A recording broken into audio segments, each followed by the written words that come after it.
Ladies and gentlemen, increasingly it's looking as though this is a coup. This is a coup attempt with the Democrats forcing Joe Biden out of office. That is my view on this. And we're going to talk about all the reasons why. Meanwhile, there's a lot of speculation about just exactly how and why this went down the way it did. I mean, how is it that Joe Biden didn't come out and address the public? How is it that he just did this on a tweet?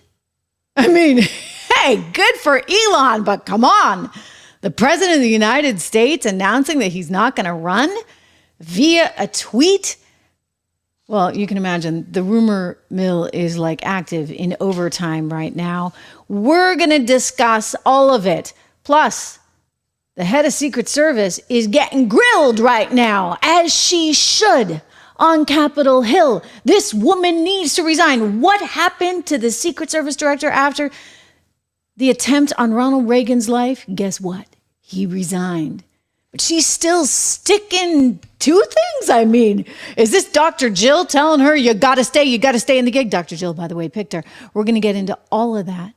It is so good to have you here. Welcome back to the program. I am Trish Regan. Wow. Guys, we've been through a lot, right? The last week, have we not? It's like it just keeps coming and coming and coming and coming. And you know I'm here for you every single step of the way. We were live unexpectedly yesterday afternoon as that news came in. So many of you joined us. I think we had some 45,000. Amazing, amazing. Do me this favor. Make sure you subscribe to the show. Make sure you hit like. Make sure you share. This is an important moment in time, and I am right here on the front lines of history with you. And we're cutting through all the BS, and there's plenty of it these days. Don't we know it? We've gone full on banana republic. No other way to describe this right about now, guys. We are a banana republic in the middle of some kind of coup. This is a coup. And you know what? They've been successful at it. That's the tricky thing. Well, they wouldn't be totally successful unless they actually get Kamala elected. But look what's going down right before your eyes. Stephen Miller's all over this. Remember, he was the policy advisor to Trump, and he has a team right now that has been sort of getting out in front of some of the legal issues because there's a lot of constitutional issues that have been at stake. And he's been all over this. I want you to hear him here just a short time ago with Laura Ingraham talking about what a mess they've gotten us into and how he doesn't even think that they can do this. I mean, really, how can they do this? People already voted, shall we say, for Joe Biden. I mean, like it or not, right? They voted for him. And now you're going to effectively render that all totally mute? Because you realize there's no chance in HELL this guy's ever going to get elected? So that's your strategy? To once again undermine the democracy or the Republic of America? Let's listen to Stephen Miller. I want to repeat what we just said, but Chad just said, you know, we didn't have Pelosi, Jeffries, Obama. Isn't it the case that they know her very well? They know Kamala Harris. I'm not sure if they like her or not. I have no idea.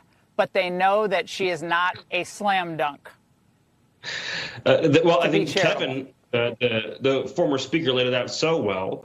She has never in her life run a compelling campaign. She's been the beneficiary of a great deal of luck and good fortune.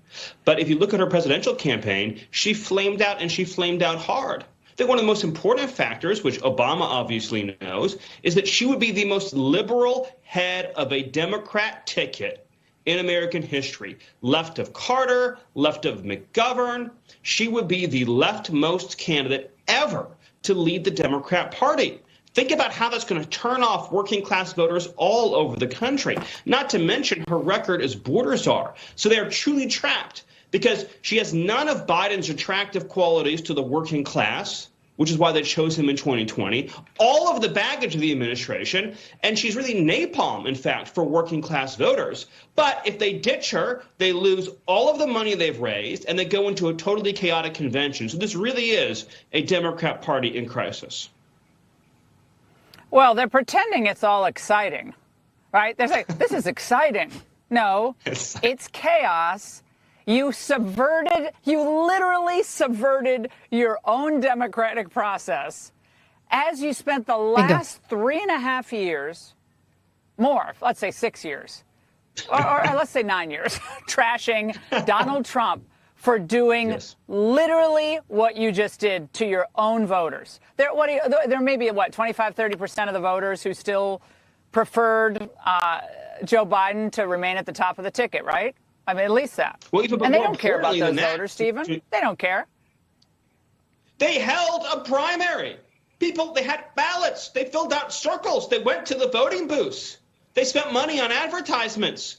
And as President Trump said, the Republican Party spent tens of millions of dollars running against Joe Biden. Now they just woke up one morning and said, never mind, we're canceling the entire primary. We're getting rid of our candidate, and we're pretending the election has never even happened, and we're going to let donors handpick a new nominee. They're publicly admitting that they are an oligarchy. They are not running a democracy. They are not running a representative republic. This is an oligarchy controlled by business interests. And the Democratic Convention is the private corporation that represents those business interests. This is as full frontal an attack on American democracy as we've ever seen in the history of America's major political parties. Really, really well said. I mean, I was watching this in real time just yesterday and just blown away. When you think of everything that they've done, whether we go back to the 51X spooks, led by the former deputy secretary of, the actual secretary of state, who then pulled in the deputy director of the CIA to get 51 of these guys and gals to sign off on, it's not real, that Hunter Biden laptop. Nope, just Russian disinformation. And then they got mad at us. Remember the whole cheap fakes thing? The Washington Post came up with that, and like KJP wrote it all the way to the bank. Somehow I was showing you a cheap fake when I showed you all the video, and we played it in its entirety, of Joe Biden trying to figure out whether or not he should sit down during the commemoration of D-Day, or when he started wandering off to look at the parachuter instead of actually taking the picture, and then all the moments when he would just sort of zone out. I mean, there were a lot of signs there. And by the way, you can go back a couple of years and you're going to see these signs. It's the reason why we here on this show have said the Democrats are awfully stupid if they choose to run him again. But maybe there's a method to the madness, shall we say. Maybe they knew that they could never get a Kamala Harris in there. I mean, think about it. Why the heck was she ever chosen as VP? Remember what she did to him on that stage where she humiliated him and said, you were really kind of a racist guy because I was one of those little girls that you didn't want to have integrated in the public school system. Remember that, guys? She actually tanked immediately after saying it, but she went there. She went for the jugular. She went there. In the debate in 2020, Jill Biden, Dr. Jill, who is neither here nor there, but that's a whole other conversation. Very Shakespearean in some ways. Dr. Jill couldn't stand Kamala Harris. Joe Biden really didn't like her. And yet somehow she wound up as the VP pick. Why would you pick her? She doesn't buy you anything, except she's super woke and she's super left. No, she can't win elections. So how else do you get a woke black female? Technically, she's also Asian, right? Like she really works one side of the aisle and not the other. Wow. How do you get her in if you're Barack Obama? Unless you pull something like this. I mean, why would they have allowed him to do the debate? Think about it. If you knew him, if you were around him, any reporter, I would have said, Joe Biden, don't do this debate. And certainly don't give rules like, this, where he has to talk for 2 minutes straight. That was actually Trump's advantage because Trump couldn't interrupt him. And we were all worried thinking, oh no, they're going to cut off Trump in the middle of him saying something really important because he has a lot to say. It's kind of hard to get it down to 2 minutes. But poor Joe has nothing to say and only has about 10 seconds of thought. And then it just dies out. Or we'll give him the benefit of the doubt and say he can go for a minute 30. But he's not going the full 2 minutes. And so by allowing no ability to interrupt, whether it be from the anchor or whether it be from Donald Trump, then there was no ability to save him. Somebody knew that. They took him aside. They were prepping him for 7 days. And now this? Can you explain this to me? And now they're coming out of the woodwork. For Kamala Harris, Nancy Pelosi, just the very latest, ladies and gentlemen. Gavin Newsom says he won't run against her. I told you 2.5 years ago, I would not be surprised to see a Kamala Gavin ticket. I kind of have an instinct for these things, do I not? just saying. Well, here's a woman on CNN somebody who specializes, she's a consultant who specializes in this electoral stuff. And here's her take on it. It'll give you the spooks. Trust me. Spooks me. I'm asking you this first question facetiously. What does it say in the Constitution about how parties pick their nominees? Nothing. And that's important, isn't it? Very important. Why? Because the process of choosing a nominee has always been, from the beginning of the Republic, it's been a party process, not a constitutional process, not governed by state law. In fact, a lot of times when people take the process to court, the state law loses and the party wins. So this is a party process. It's pretty old. It's over 200 years old. The first the first party convention was 1831. So it's been around a long time. And the primaries, insofar as we've had them over the last several generations, are about picking delegates who go to the convention to pick a nominee. The primaries, they pick Joe Biden overwhelmingly. I think like 99% of the delegates are going to vote for Joe Biden. What happens to his delegates now? Because he has endorsed the vice president, does that mean they all have to vote for her? No.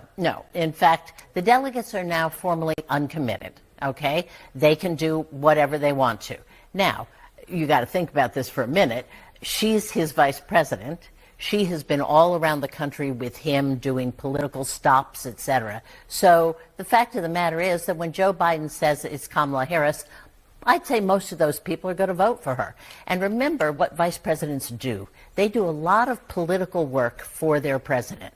So I would guess that of that 4,000 plus group of people, a big percentage of them have actually met and shaked hands with Kamala Harris. So she's got a lot going for her in this race. So just a few minutes ago on Casey Hunt's show, West Virginia Senator, independent senator, but we'll leave that aside for a second, Joe Manchin said he is pursuing the process. Now, to be fair to Joe Manchin, it wasn't exactly clear what process he said he was pursuing, but let's say he wants to get in this. How does someone else get their name and nomination at the convention? Okay. Well, first of all, they've got to concentrate on these 4,000 plus people. Okay, those are the deciders right now. There's nobody else making this decision. Not Obama, not President Clinton. It's the delegates. So he has to start calling delegates, calling into state delegations. By the way, there's state delegation meetings going on all over the country. One is in Maryland today. There was one in New Hampshire yesterday. He has to call those delegates and say, I'm better equipped to challenge Donald Trump than is Kamala Harris. That's a hard job to do, and I think, frankly, given his role in the party, I'm not sure he's going to find a very receptive audience. You have to get signatures from, 300 delegates, and delegates can't sign more than one petition to begin with to even get your name and nomination. Yeah. So it's a little bit of a process even to get there. 3,900 regular delegates. Then there are the super delegates who people may remember from 2008, the Barack Obama-Hillary Clinton race. These are elected officials. What can they do here? Well, I think a lot of them will attempt to lead the delegates in their congressional districts. Remember, most delegates are elected by congressional district. They're political people. They're going to pay a lot of attention to their congressman. They'll pay a lot of attention to their senator. But we are well past the days of party bosses. Okay, there's very few people who can deliver a state or deliver, a big city or something. So a lot of this is going to have to be the delegates looking at whatever other candidates get in and saying, I'm for Kamala or I'm for this person. Very last question. What are the chances you think anyone's else's name besides Vice President Harris is actually even placed in the nomination at the convention? I think it's very, very small. I think we have run out of time here. One of the reasons the party is coalescing so quickly behind Kamala Harris is, frankly, we have no time. It'll be very interesting. Look at what they did. Look at what they pulled. I mean, they're doing exactly what they're accusing Donald Trump of doing. They're just doing it in a more clever way that they assume is legal. Kamala has no right to take all those electoral votes. I mean, the delegates, they've been pledged to Joe Biden. People voted. The delegates are supposed to reflect the will of the people. And instead, you get Reid Hoffman from LinkedIn together with some other smarty pants, billionaires, George Soros, his son, all of them And they're like, okay, we can't win. But I think they knew they couldn't win. Let's be honest, right? Like, why didn't they do this way earlier? Why didn't they set Kamala up to run? Why? Because, they didn't want the opposition research, ladies and gentlemen. They really didn't. We're going to get to the opposition research. You're going to see why they don't want the opposition research. But in the meantime, you've got all the billionaires saying, yep, check that box. I mean, they turned off the money spigot. They refused to donate a dime. And now the headline in the Financial Times is all about how much money she's raising. Nearly $50 million on the day that she announced. I wonder why. And now the smart money is going to follow, right? Alex, George, everybody else, Reed, they're all going to fall in line. She's got the endorsement of the Clintons. She's got the endorsement of Nancy Pelosi. We know she's got Obama's endorsement, right? He's holding out because he doesn't want it to look like he orchestrated this entire thing. But you know what? We weren't born yesterday. They keep trying to pull the wool over our eyes. And it's like, guys, come on. We're smarter than you think, okay? You are smarter than them. And they keep assuming that you're some kind of dumb American who doesn't know their you-know-what from their you-know-what. Okay, well, Trump's not having it. Take a look at him. He's on the attack right now, coming out with all kinds of tweets. Moments after the news was announced, he wrote, crooked Joe Biden, not fit to run for president, and is certainly not fit to serve, never was. He only attained the position by president by lies, fake news, and not leaving his basement. That's true. All those around him, including his doctor and the media, knew that he wasn't capable of being president, and he wasn't. And now look what he's done to our country with millions of people coming across our border. That was, by the way, Kamala's, domain, the border. Totally unchecked and unvetted, many from prisons, mental institutions, and record numbers of terrorists. We will suffer greatly because of his presidency, but we will remedy the damage he has done very quickly, make America great again. And then he followed up with a couple of doozies. Here we go. Watch this. He actually makes some huge allegations here, saying it's not over tomorrow. Crooked Joe Biden is going to wake up and forget that he dropped out of the race today. Ha, ha, ha, ha. Okay. And then he writes, who is running our country right now?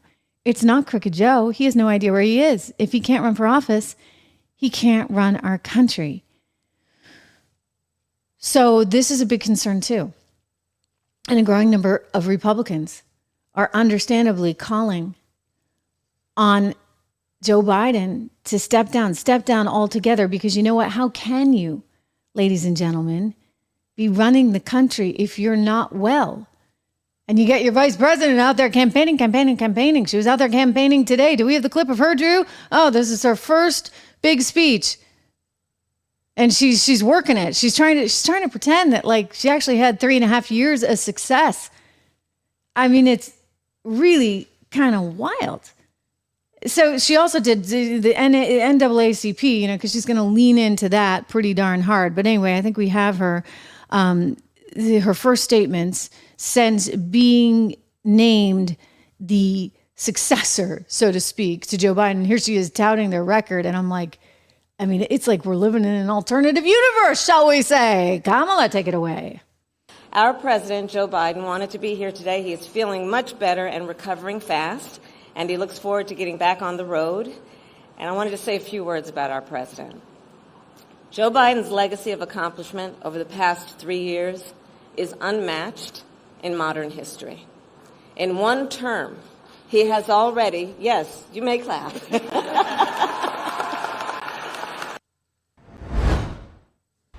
You ready for that? I'm not ready for that. We got some more doozies for you, because she's going to have a lot to overcome. The Trump campaign was ready for this, ladies and gentlemen, absolutely positively ready for this. In fact, he was talking about this just recently. Gosh, before he was shot at on the golf course, he predicted Joe was out and Kamala would take over. Take a look at him here in this leaked video. What did I do with the debate the other night? Oh, amazing. Kicked that old broken down pile of crap. Yeah. It's a bad guy. He just quit, He's quitting the race. Is that right? Yep, I got him out of the race. And that means we have Kamala. I think she's going to be better. She's so bad. She's so pathetic. It's so amazing. It's just so bad. So I just can't imagine. But can you imagine that guy dealing with Putin and the president of China, who's a fierce person? He's a fierce man. A very tough guy. And they see him, they probably, he can't. But they just announced he's probably quitting.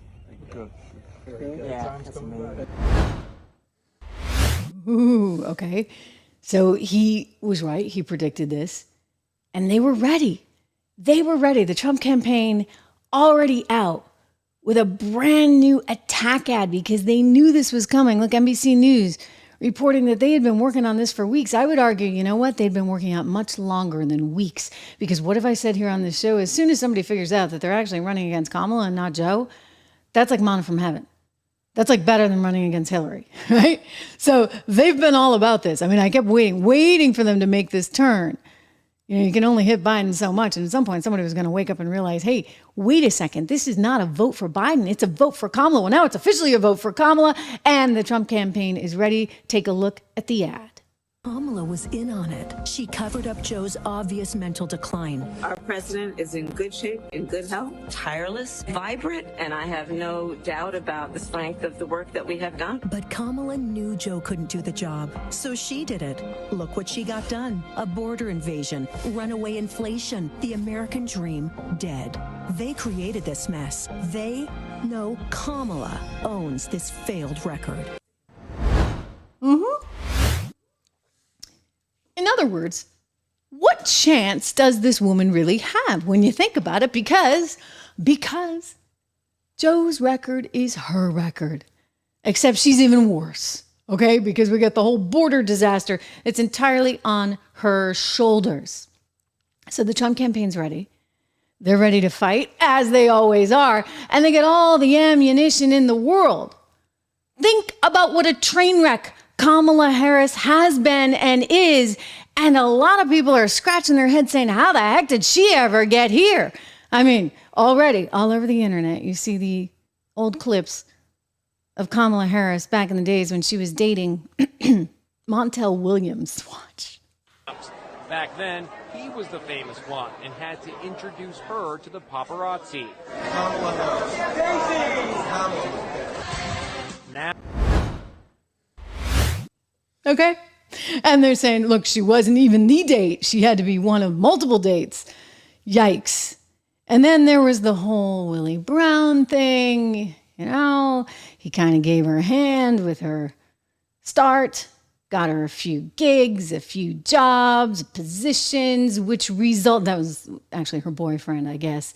He was married at the time, but that never stopped him.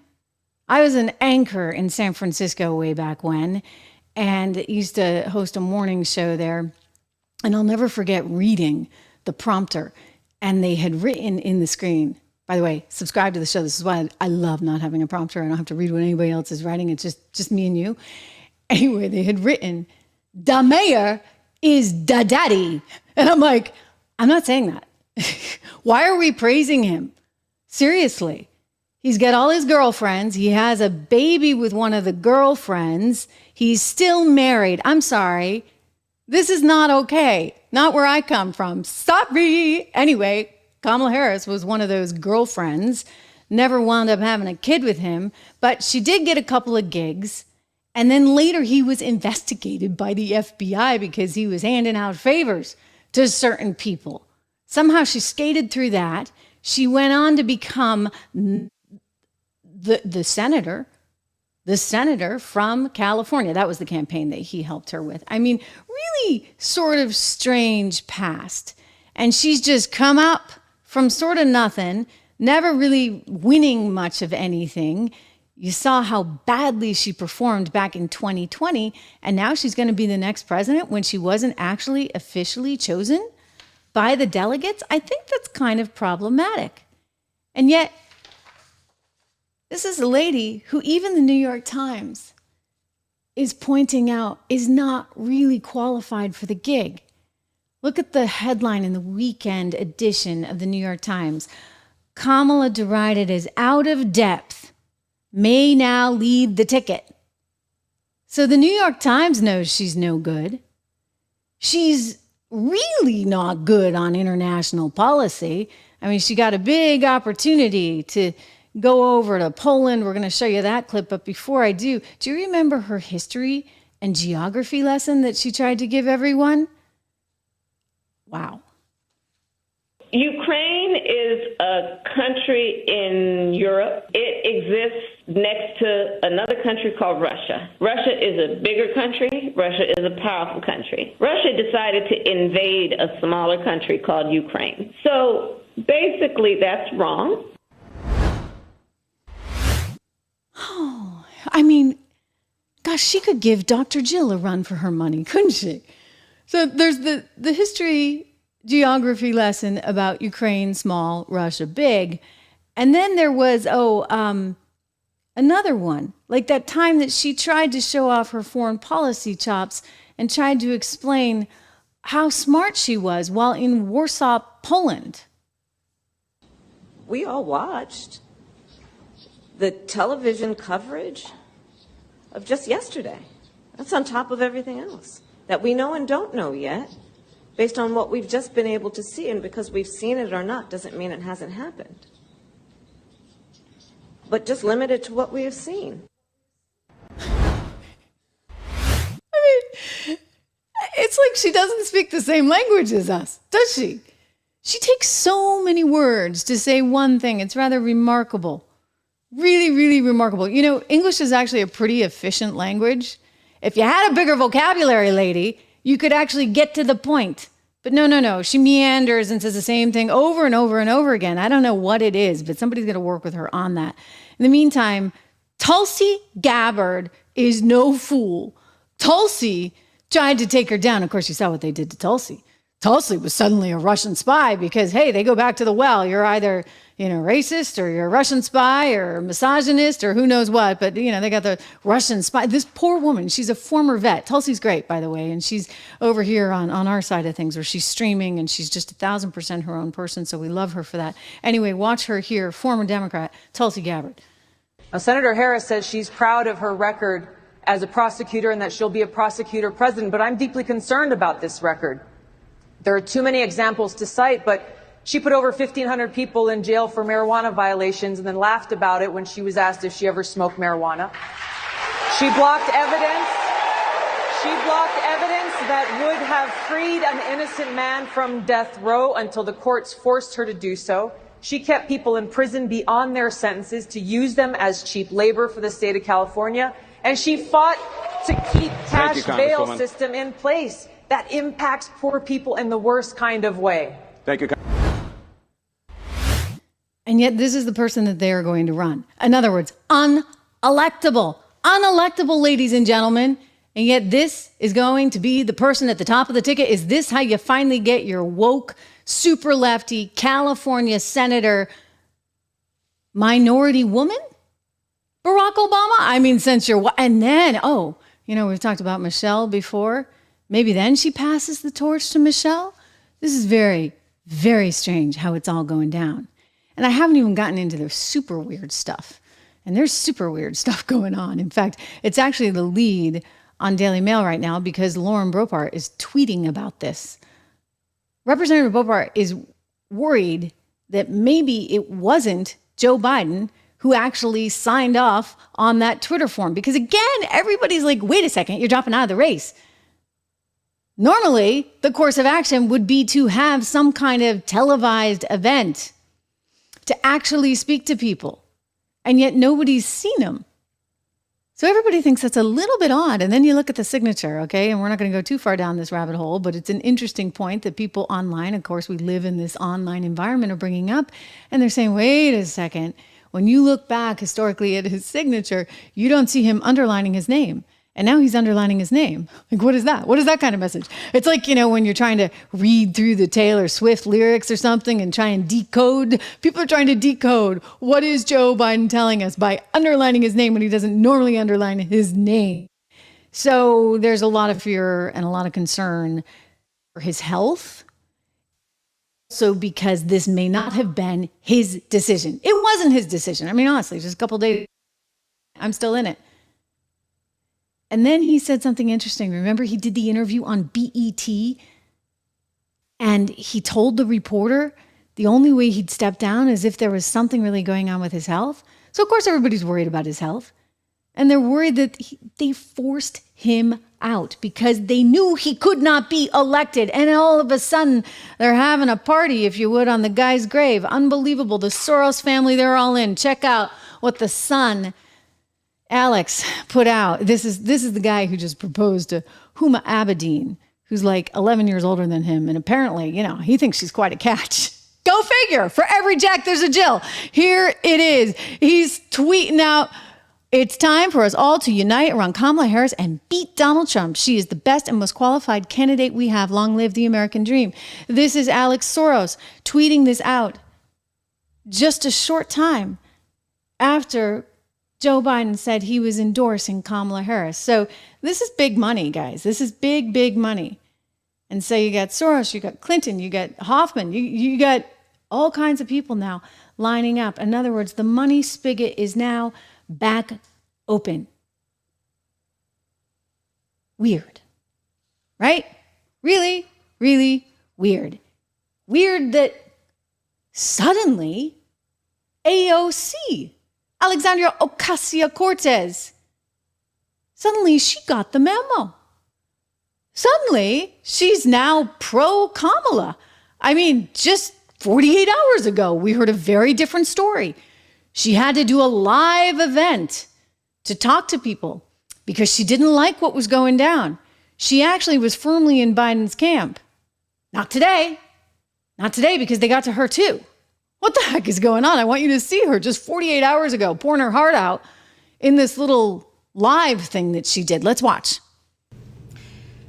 I'm here because I want to talk to you all about all of this craziness that you see in the media about Joe Biden. And I'm just ripping the Band-Aid off because I think that it's really important that people get the straight truth. And I feel like there has been a lot of smoke screens that have been going on about this, and that people have not been getting told the full story here. And I want to put all my cards out on the table because I don't know what's going to happen. I'm telling you that as who I am. I do not have a crystal ball. I don't know what's going on, but I believe that you all deserve to know what I see in this moment as I see it. And I'm gonna take you through my thinking, and if you disagree with it, and if you think it's terrible, and if you think I'm wrong, that's fine, but I at least want you to know what I see, and we can all come to our own conclusions. I don't think she's seeing anything, right? There was no information there other than she was kind of upset. And there's some hocus pocus going on behind the scenes. She did make that pretty clear. And then all of a sudden, going from super, super pro Biden to suddenly super, super pro Kamala. This is the tweet. Kamala Harris will be the next president of the United States. I pledge my full support to ensure her victory in November. Now more than ever, it is crucial that our party and our country swiftly unite to defeat Donald Trump and the threat to American democracy. The threat to American democracy. Let's get to work, she writes. I mean, my gosh, we're living the threat to American democracy. For goodness sakes, people, get your heads screwed on. What do you think is going down? Americans elected one person. I mean, granted, we kind of wondered why they did, but it was a media cover-up. Nobody would actually admit. They really wouldn't. That he was suffering and that he was struggling. Go to my shorts feed because there's a great one there with Jake Tapper and Lara Trump. And Lara's like, hey, Jake, I mean, he's not doing so well, right? And he accuses her of somehow harassing Joe Biden and accuses her of making fun of people who stutter. And it's like, no, this is more than a stutter. And Jake went nuts on her. We're going to have to show you that clip again later next week. But in the meantime, check my shorts feed because unbelievable, right? We tried to tell them, but you know what? They wouldn't hear it. Because again, there was something else going down, ladies and gentlemen, something big. They want to take over. And so now, they're going to have to sweep the floor with all the crybabies out there, of which you've got some over at Morning Joe. Mika Brzezinski was hanging on for dear life. Joe Biden was her be-all, end-all. And now she's trying to come to terms with this. She's not too happy. Here she is, pouring her heart out. I'm so sad, she says on Morning Joe this morning. Watch. Well, obviously, on many levels, I'm really sad. Joe Biden is a patriot. I love him. I love his family, and I love what he's done for the country. He had authenticity and touch, whether you saw it or not. But like everything about him, even sometimes the stutter and the bumbling was part of the touch, part of the sort of empathic, very loving, very clear-eyed touch that he had that allowed him and enabled him to be an effective president. But all of that turned against him after the debate for all the reasons that we discussed. And he would say, no time to complain about it. Let's move on. It's go time. And Democrats really have a moment of momentum here. And my hope is that they grab it and run with it, get unified, get organized, get coordinated. No more infighting. Right. You see, because now the quote unquote adults are in charge. That's what they're thinking, right? Now we've got control of this situation. Now Obama is running the show. So here's what I'm going to say. It would probably be a bad thing. Not just probably. I'm just going to go out on a limb and I'm going to tell you. It's going to be a bad thing if Kamala Harris were to win the presidency of the United States of America. One, because she's not rightfully in the spot. Okay? Let's just call it what it is. Kamala has no real right to be there. She was handpicked by someone other than Joe to be the vice president. And I think the whole putting him out there for a debate, that was a setup. I wonder about those 7 days. They stuffed his head full of facts. Probably kept him up late at night. Somehow gave him COVID. I don't know. But I just think anybody who actually cared about him would not have allowed him. You could have hid behind the whole, he's not a legitimate candidate, blah, blah, blah, blah. As crazy as that is, if you're just trying to be strategic, you don't let your candidate get out there and make a complete fool of himself. But they did.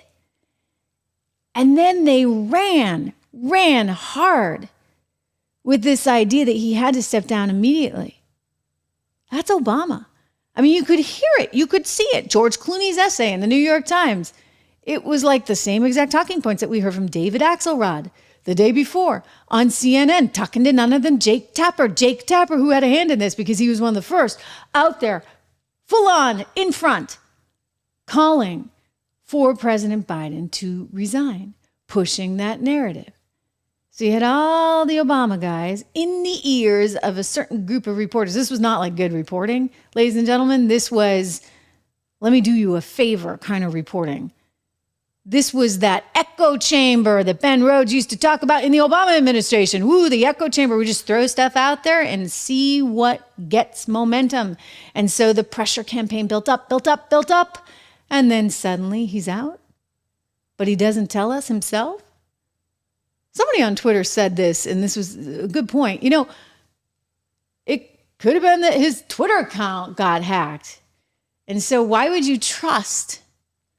I'm just saying, as a reporter, why would you trust immediately that statement? I guess because Jill then retweeted it with a couple of hearts. It's like, she didn't want this. Hunter Biden didn't want this. I mean, this was you're damned if you do, you're damned if you don't. You're damned if you do, because basically you've just completely undermined the democratic process. You've undermined the will of the people, the voters.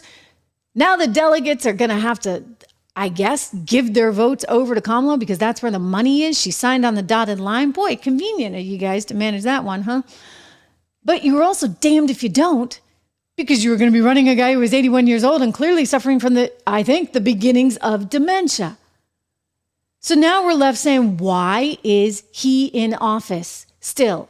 Well, Kamala's got a campaign, right? And Obama, apparently, or somebody who's still running the country, not doing a very good job at it. Antony Blinken, my gosh. I mean, we get international disasters going on.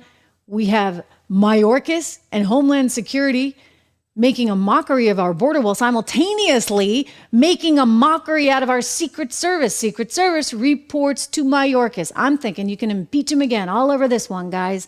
All over this one. You got to get rid of Kim Cheadle as well. We're going to get to her momentarily. She is on Capitol Hill today. A reminder to subscribe to the show, to hit like, to share. I want to give a quick shout out before we go to the Secret Service director and the brutal whipping that she's getting on Capitol Hill. I mean, it's really something to see, as it should be. Before we go there, a quick shout out to our friends over at American Heart for Gold.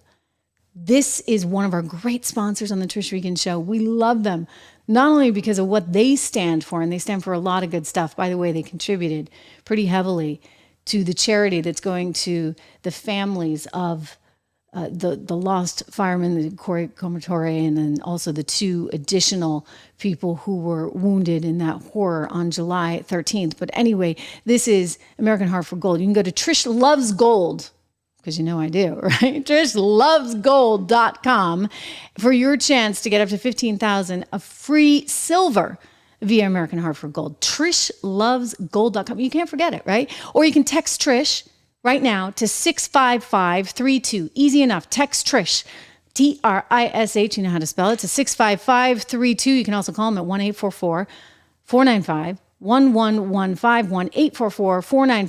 1-844-495-1115. Listen, there's a lot of uncertainty in the world right now, and it's a big reason why I believe in diversification of your portfolio. This is one of the ways to help your portfolio keep pace with all the inflation, because your dollar is increasingly worth less. That's just the reality of how it is right now, and I don't necessarily see that changing. I see it getting far worse under the likes of Kamala Harris, because guess what? She wants to go pay for everybody's education. She's going to find a way to do that with your money, for goodness sake. She wants to defy the Supreme Court. I mean, it could actually get really, really scary. I mean, it's really scary just what they're doing right now. But even Donald Trump, as much as we like him, and I know he wants to shut down all this frivolous spending, et cetera, it's not going to be easy, okay? You get $34 trillion in debt. I'm a realist. It's not going to be easy. I'm banking on inflation for the foreseeable future. For real. And it's one of the reasons why I encourage that diversification into gold. TrishLovesGold.com. You wonder sometimes how deep the state really is. So all of this unfolds just in the last 24 hours. Joe Biden's stepping down. Kamala Harris is stepping up.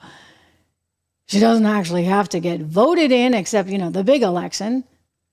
It'll be interesting to see how this all goes down come November. But anyway, it's all kind of spooky in that you're like, wait a second, but what about the people? What about the truth? It's hard to know what to think, what to believe, because there's a giant mirage going on all the time, whether it be that Hillary Clinton bought and paid for dossier, whether it be the constant confusion over COVID, whether it be the deliberate attempt to lie to the people. And they just flat out lied with the Hunter Biden laptop. That was Hunter Biden's laptop, and he's in a whole lot of trouble. Serious, mega trouble. And Fox News has pointed this out. I do believe they did like a documentary or something on it. So what did he do? He sued him. Hunter Biden was on the attack, and then in the last 24 hours, somehow miraculously, poof, it all went away. Now, why would that be? Here's the filing. So they hereby give notice that the above captioned action is voluntarily dismissed without prejudice against the defendants, Fox News Network, Fox Corporation, and John and Jane Doe's. I mean, just interesting timing. Maybe they figure the spigot's running out. They're not going to have much money to pay Mark Garagos, right? Who's the attorney? Is that it? You're not going to be able to pay all these legal bills because you get to focus on other stuff. Suddenly it's just gone. Interesting timing. Interesting timing on all of these things. And I'm still waiting for Joe. I'd like to see him. Thank you very much. Wouldn't you? Shouldn't he at least honor us with his presence rather than just a tweet? What about Dr. Jill? Is she too angry to come forward? I bet she is. And she has a right to be.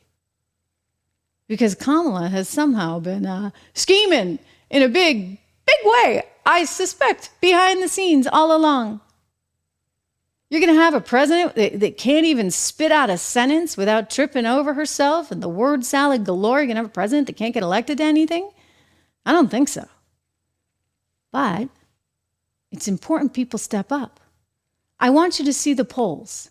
We get a couple sets of them, and you need to think long and hard about this, because while on the one hand I want to dismiss her as extremely unlikable, extremely unelectable, on the other hand, being the realist that I am, it's important to run scared. It's important to run scared because we don't know what they're going to try and pull next. Seriously. I mean, look what they just did. This is a new poll that just came out, and it shows Harris tied in this Reuters Ipsos poll. This poll came out after the July 13th assassination attempt on Donald Trump. It says in a head-to-head matchup, Harris and Trump were tied with 44% support each. I'm looking at going, how can that possibly be? I mean, why would anybody ever want to vote for her?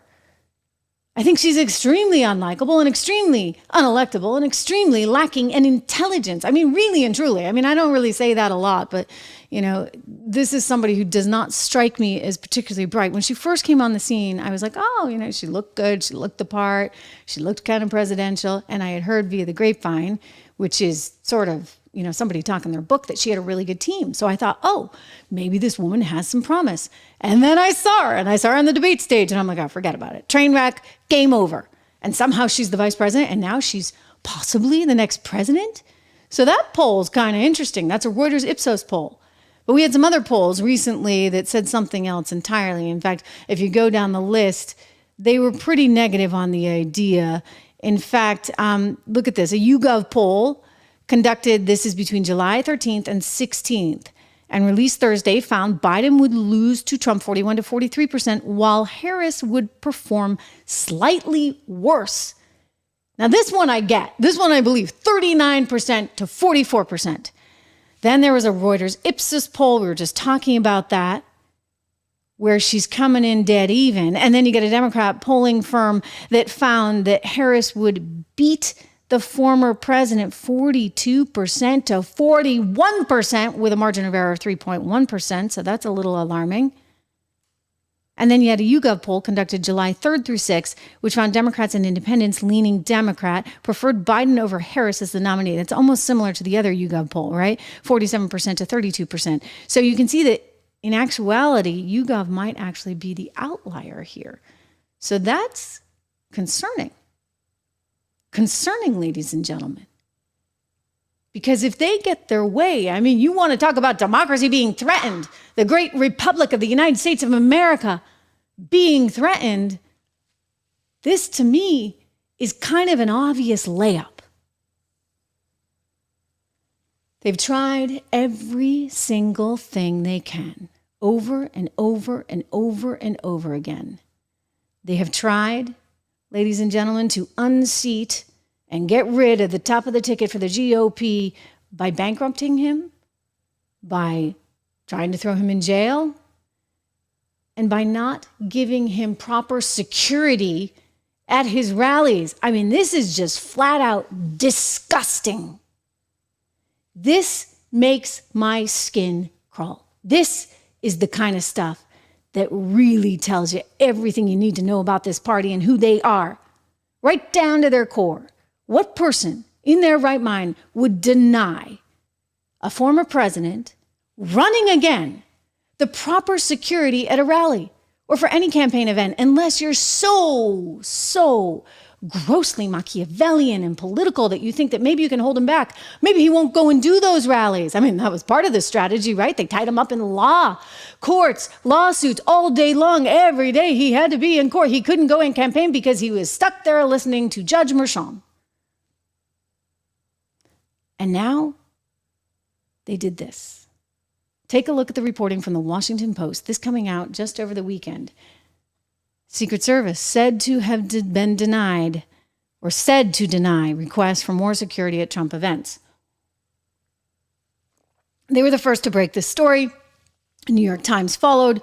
Top officials repeatedly rejected requests from Trump's security detail for more manpower and gear at events before the attempted assassination, at times citing lack of resources. People familiar with the ask said, not okay. Okay, not okay. That was another form, in my estimation, of election interference. They didn't want him to campaign, so they held back the resources, thereby putting in jeopardy our entire nation, the integrity of our nation. If our politicians aren't safe because you've got other politicians that are too bitter and too selfish and too competitive to even offer the other side the proper resources so that they can engage in the political atmosphere and go out and campaign, what kind of society do you have? This is really, this just got to me. I think I tweeted out, like, this is just sick. It's sick, sick stuff. So the New York Times and the Washington Post did some reporting on this. And what's fascinating is that originally we heard, no. We gave them everything they needed. Everything they needed. They asked for something, they got it. Except that wasn't the case. The reporting reflects that. And guess what else? Chuck Grassley came forward with a whistleblower complaint. He writes in this letter, I think we have it. We can throw it on the screen here for you. My office has received legally protected whistleblower disclosures that include records of communications between and among Secret Service personnel. The records include communications from July 11th, 2024 that show First Lady Jill Biden received 12 Secret Service personnel for post standing for her event in Pittsburgh, Pennsylvania on July 13th, 2024. So she had some dinner in Pennsylvania on the 13th. And she got 12 members of Secret Service. Guess how many Donald Trump got? You're not going to believe this. A rally with tens of thousands of people. He got 3. 3. And so Chuck Grassley wants to know why he's getting 3 and Jill's getting 12. This is the fair question, an important question. Reporting over the weekend in Real Clear Politics. This came out just last night, where they're highlighting this letter because this is coming up. This is coming up big time this week as we watch this head of Secret Service, Kim Cheadle, get just hammered, as she should be. Think about it, ladies and gentlemen. What happened to Ronald Reagan's head of Secret Service when they had an attempt on his life? He resigned because it's the right, honorable thing to do. But there's no honor in these people. Remember that. Remember that. They have no honor. There's no respectability. So she's sitting up there defiant there, listening to Congress, taking it all in and saying, no, I'm not going to resign. She's not going anywhere.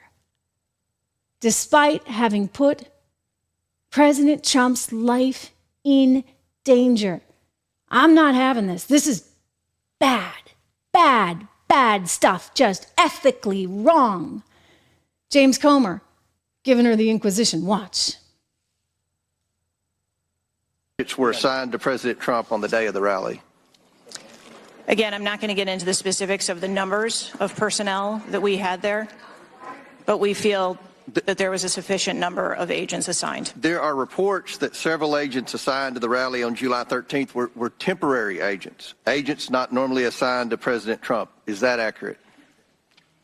What I can tell you is that the agents that were assigned to former President Trump are Secret Service agents that provide close protection to him, and that was what was actual on that day. How many temporary agents were there that day?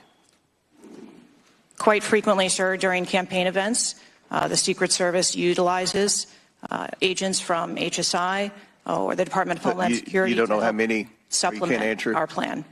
Have the investigators reconstructed the shooter's precise movements over?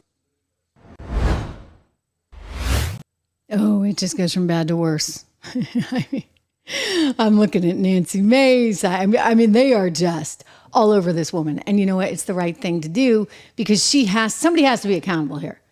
There's no accountability. She came from PepsiCo, super woke company run by Indra Nooyi. So she's a super woke person from this woke company, and Dr. Jill handpicked her to run the Secret Service, and her priority apparently is not keeping people safe. No. It's diversity, inclusion, equity. She told CBS News that much. Watch. To expand hiring, they're aiming to have 30% women recruits by 2030, and even allowed YouTube influencer Michelle Carre to train with agents. But I'm very conscious as I sit in this chair now of making sure that we need to attract diverse candidates and ensure that we are developing and giving opportunities to everybody in our workforce, and particularly women. That workforce will be pivotal for the 2024 campaign season, which for the first time includes a former president who already has lifetime protection. Agents were there when Donald Trump was arraigned in New York. We were able to work out the details ahead of time of how that particular day was going to go, but we will always ensure the safety of all of our protectees that we have. The service has a zero-fail Yeah, mission. right. Okay, yeah, right. You heard her. Her priority is diversity, equity, inclusion. She's so proud that she has increased the number of Secret Service women personnel. You know what? I don't care. By the way, these days, they shouldn't either, right? Because it doesn't matter. You're a woman, you're a man. Who the heck cares, right? Like, we don't go by those labels, right? I mean, they want to have their cake and eat it too. Think about that. They want to increase the number of women, all while apparently you don't need to identify as a woman. Go figure. I mean, they just wrap you in knots, don't they? Anyway, Kim Cheadle, woman that she is, cares more about diversity, if you ask me, or at least about covering Dr. Jill's hide, her real boss, than she does about protecting the President of the United States. And when you talk about conspiracy theories, you know what? That's the real conspiracy theory, that they didn't bother to give him the resources he needed in order to campaign. Why? Political reasons. They wanted to stop him in his tracks. And then you have someone who's focused on all kinds of things other than what she should be, as Mike Johnson, Speaker of the House, so eloquently pointed out. Watch him here. No, ma'am, that is not your top priority. We want the most capable officers, regardless of gender. Their job is protection, not diversity. And I think that was such a frustrating thing for people to see, especially in light of the lapses that took place apparently last weekend. So that's the backlash. There's a lot of frustration. And Jake, it's not just Republicans. It's people across the board who just don't understand why these basic tasks could not be taken. Remember, Director Cheadle also said the reason no one was on that roof that day was because of the slant of the roof, and she was worried about the health and safety of her agents. I mean, that makes no sense to us whatsoever. I've got my own security detail through Capitol Police. Those guys would go on a roof that was a 90-degree angle. You know, I don't understand what her responses are initially. They don't make sense to people, and she has a lot to answer for. You bet she does. You know, Josh Hawley, he went and checked out the slope of that roof, did a little reporting of his own. I appreciate it. Let's check out Senator Josh Hawley, who has a few things to say about this nonsense about the slope of a roof, protecting your agents instead of protecting the guy you're supposed to protect, for goodness sakes. See behind me, this is the roof the shooter was on. It is a very low roof, and it is very close to the fairground. I mean, it's right here. The president's stage was right over there, 150 yards or something away. And it's no wonder people could see him, because this roof is low, this building is really close in, and it's totally exposed. I mean, right where I'm standing, there were gobs of people. So it's no wonder that lots of folks saw him. The question is, why didn't law enforcement see him get on the roof? Why didn't they see him on the roof? Why didn't they go up and confront him before he started shooting, or before he got on the roof when he was all in this area? It's so close together, it's hard to understand. A lot of questions. Why?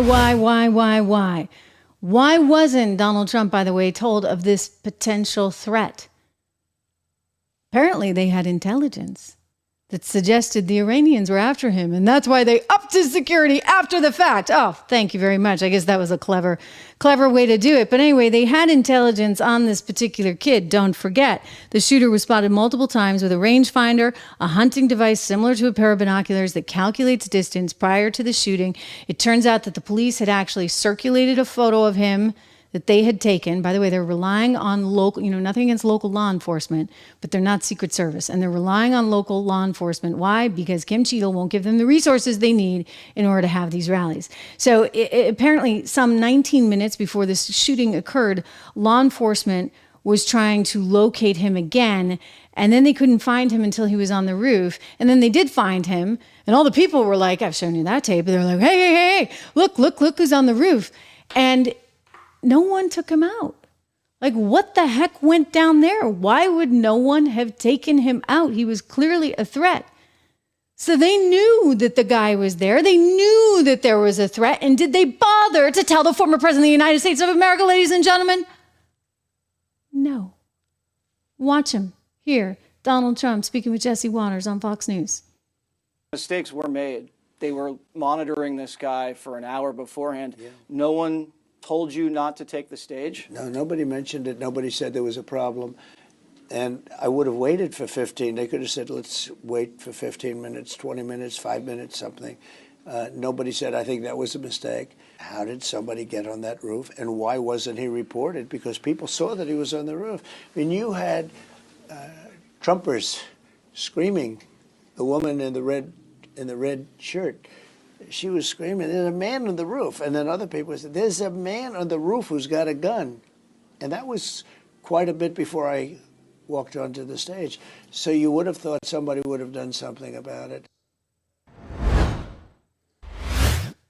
They didn't do anything. They didn't do anything. And it's an absolute miracle that Donald Trump is still alive today.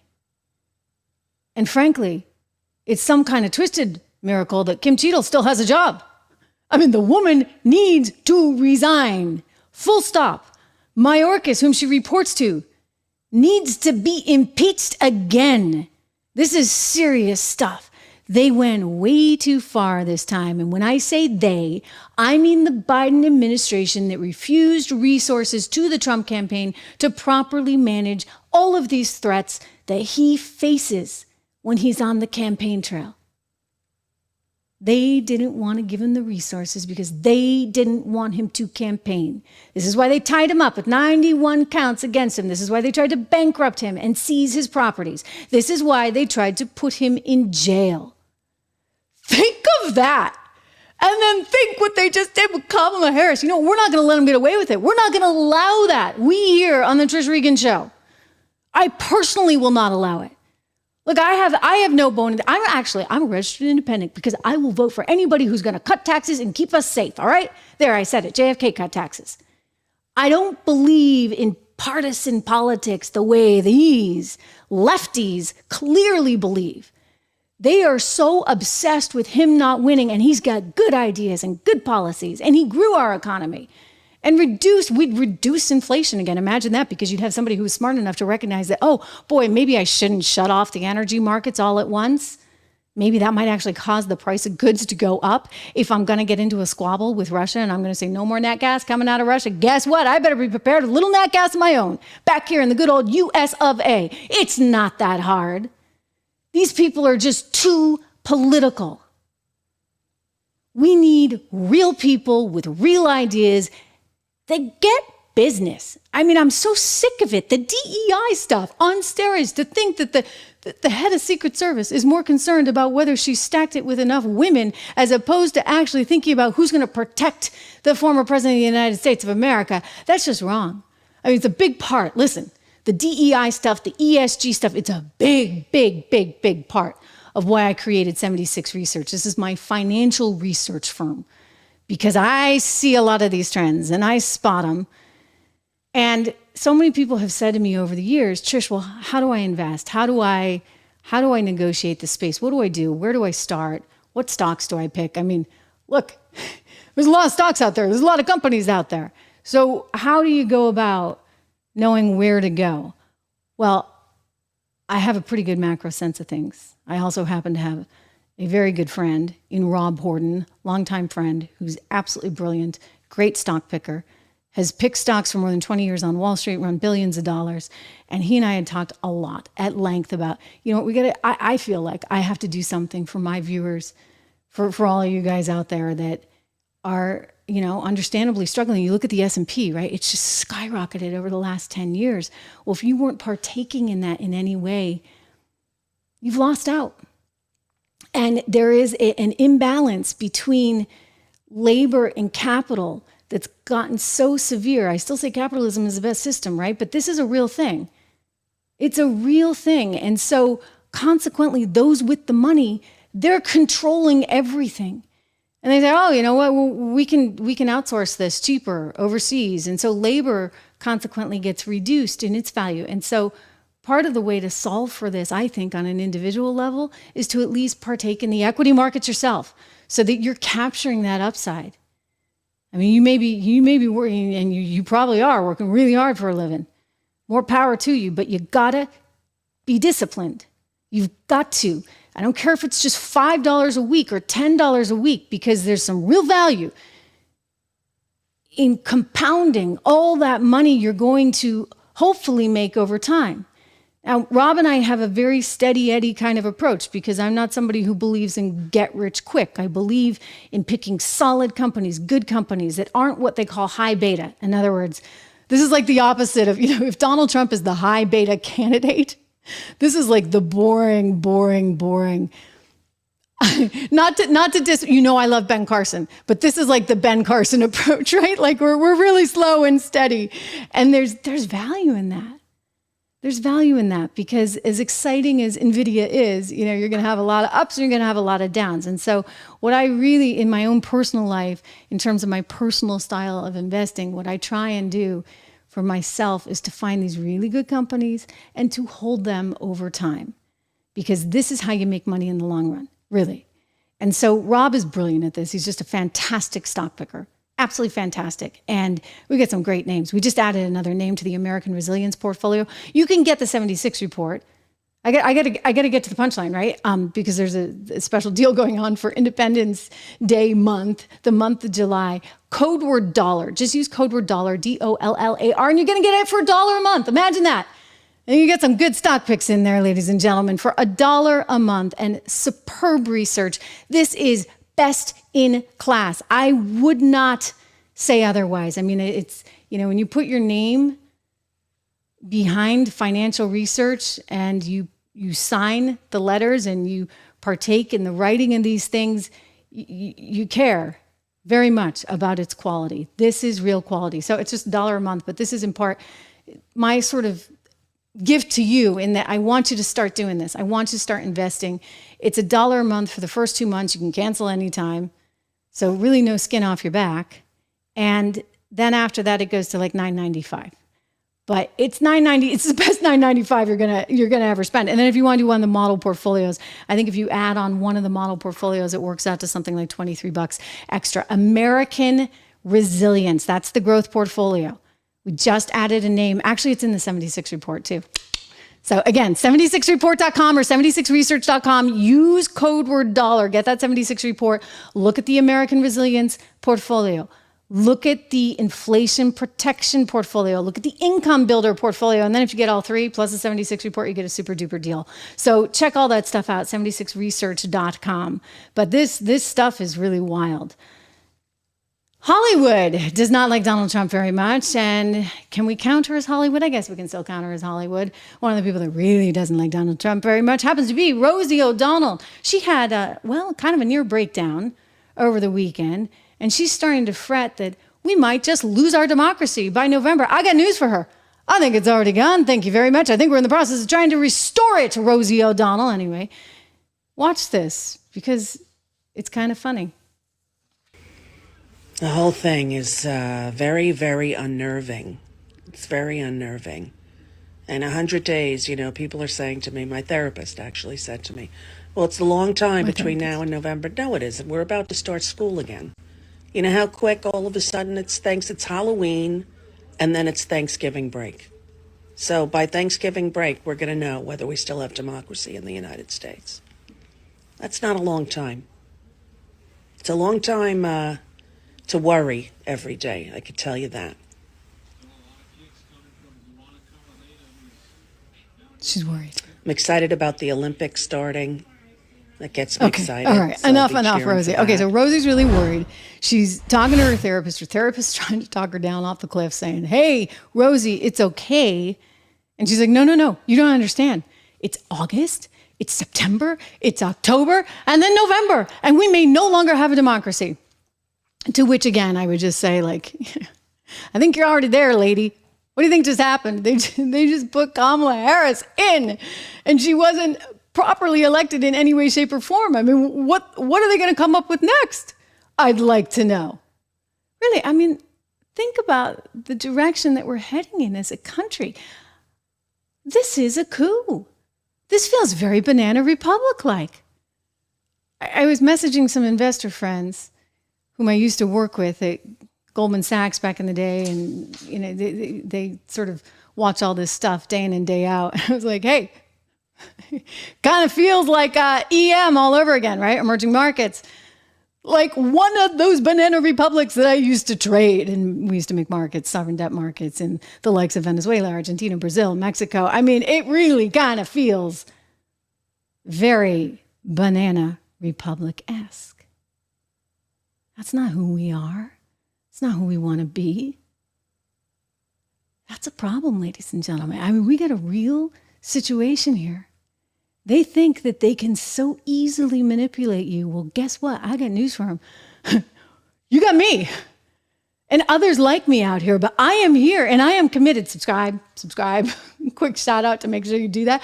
I really am. I mean, I'm committed to making sure that we call out the BS. I've done it before. Sometimes I get in a little trouble for it, but that's okay because I'm willing to take the incoming, because I'm willing to stand up for the values that I so passionately care about and need and want to defend, for the future of this nation. There's so much riding on this moment in time.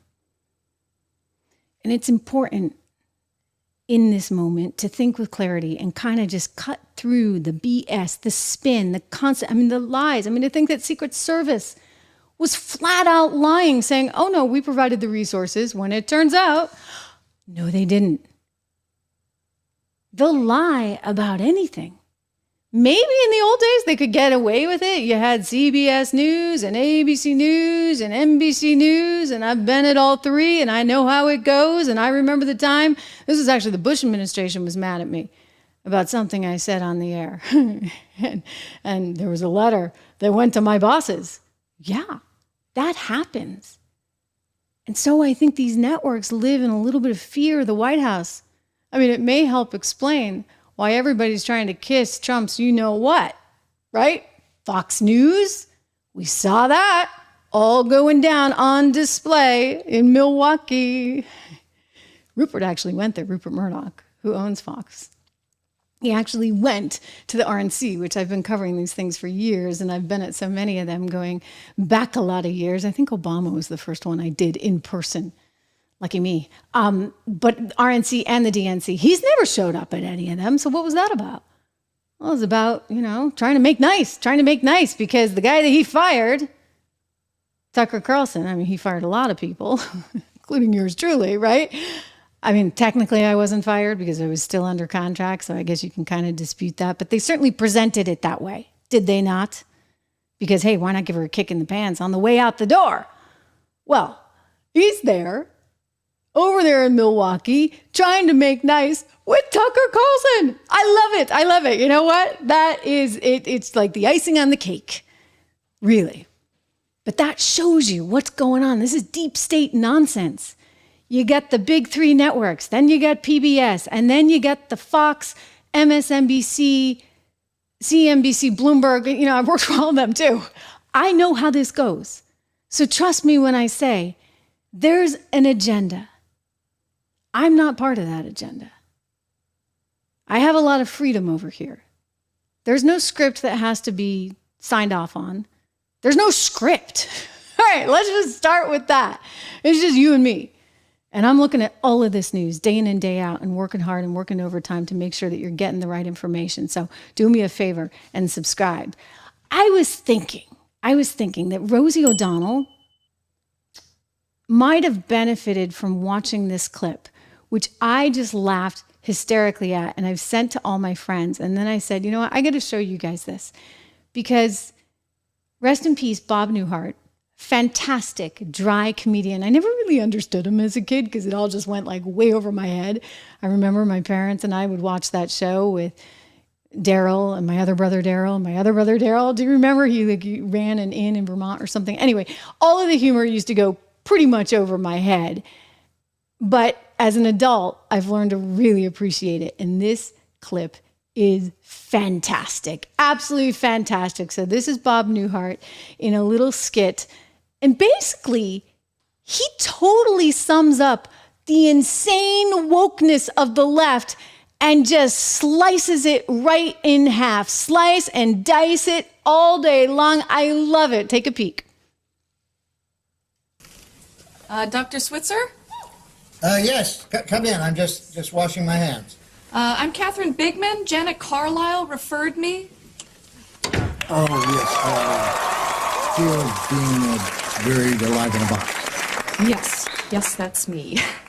Should I lay down? Oh, no, we don't do that anymore. Just have a seat. And let me tell you a bit about our billing. I charge $5 for the first 5 minutes.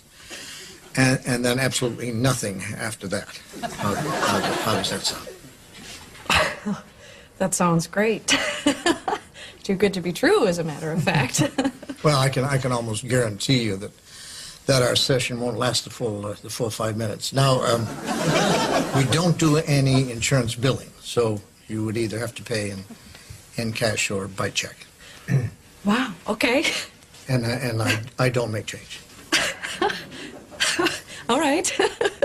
And go. Go. Well, tell What? me about the problem that you wish to address. Oh, okay. Well, I have this fear of being buried alive in a box. I start thinking about being buried alive and I begin to panic. Has anyone ever tried to bury you alive in a box? No, but truly thinking about it does make my life horrible. I mean, I can't go through tunnels or be in an elevator or in a house, anything boxy. So what you're saying is you're claustrophobic. Yes, that's it. All right, well, let's go, Catherine. I'm going to say 2 words to you right now. I want you to listen to them very, very carefully. Then I want you to take them out of the office with you and incorporate them into your life. Well, shall I write them down? Well, if it makes you comfortable, it's just 2 words. We find most people can remember them. Okay. You ready? Yes. Okay, here they are. Stop it!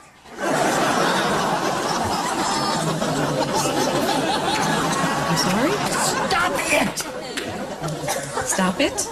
Yes, S-T-O-P, new word, I-T. So, what are you saying? You know, it's funny. I say 2 simple words, and I cannot tell you the amount of people who say exactly the same thing you're saying. I mean, this is not Yiddish, Catherine. This is English. Stop it. So, I should just stop it. There you go. I mean, you don't want to go through life being scared of being buried alive in a box, do you? I mean, that sounds frightening. It is. Then stop it. I can't. I mean, it's been with me since childhood. No, we don't go there. Just stop it. So I should just stop being afraid of being buried alive in a box. You got it. Good go. Well, it's only been 3 minutes, so that will be $3. Actually, I only have a 5, so. Well, I don't make change. Then I guess I'll take the full 5 minutes. Fine. All right. Well, what other problems would you like to address? I'm bulimic. I stick my fingers down my throat. Stop it! Nut of some kind? Don't do that. But I'm compelled to. My mom used to call me fatty. No. No, we don't go there. But I've been having this dream. No, we don't go there either. But my horoscope did say... We definitely don't go there. Just stop it. What else? Well, I have self-destructive relationships with men. Stop it! You want to be with a man, don't you? Yes. Well, then stop it. Don't be such a big baby. I wash my hands a lot. That's all right. It is? I wash my hands all the time. There's a lot of germs out there. Yeah, don't worry about that one. I'm afraid to drive. Well, stop it! How are you going to get around? Get in the car and drive, you kook. Stop it! You stop it! You stop it! What's the problem, Kathy? I don't like this. I don't like this therapy at all. You're just telling me to stop it. And you don't like that? No, I don't. So you think we're moving too fast? Is that it? Yes. Yes, I do. All right, then let me give you 10 words that I think will clear everything up for you. You want to get a pad and a pencil for this one? All right. Are you ready? All right, here are the 10 words. Stop it or I'll bury you alive in a box!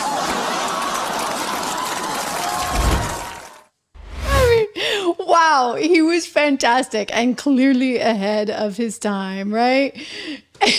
Just stop it, okay? That's what you want to say to all these sort of woke crazies out there with all the, at some point you just got to suck it up and stop it. Anyway, Bob Newhart, rest in peace. I just wanted to show you that clip because I came across it on the internet as news broke, of course, that he had passed away. Anyway, listen, we need a little comedy now and then, right? Especially right about now. Make sure you subscribe. Make sure you like. It is good to see so many of you here today. I love it. I appreciate it. Don is on everybody saying, hey, you got to like this. You got to like this. You got to like this. We're going to be back, of course, tomorrow with more on all the developments you're seeing there on Capitol Hill. Stay tuned because there's more on this story. Like, it's not over. There is so much more to come because that really ultimately seems to be what went down. They forced him out. They deprived Donald.